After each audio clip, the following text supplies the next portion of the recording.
Yeah, everyone, take a look at this. Look, this is a bee watering station. This is a DIY project. It's something you can do dead easy. I finally found a use for the hydraulic jack box. So basically, you just get a load of rocks, a load of pebbles, put a little bit of greenery in there, fill it up ever so slightly so the bees aren't drowning. As you can see here, I've got a buddleia butterfly bush, as you call it in the United Kingdom. Absolutely lovely. So the bees love this.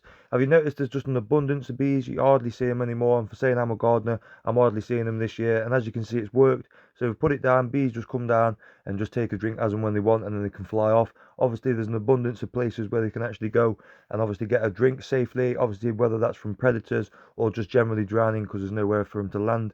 So try and fill it up as much as possible, but as little as possible with the water. So I'm going to try and get a few more pebbles just to fill in the gaps, just to ensure that they don't drown. But like I say, it's absolutely fantastic. And if you can put them somewhere where, plants that they absolutely love, you know what I mean, buddleias, things like that, any general plants with, nice flowers on, geraniums, anything like that, it all helps out. Do you know what I mean? And if you know what I mean, if it just saves a bee, there you go. But yeah, bees are dead important. You know what I mean? You'd be like, oh, Ben, you're going mad now, mate. But it's just a simple little thing you can do in the garden, and it'll make such a big impact. So anyway, nice one for watching, and I'll see you in the next one.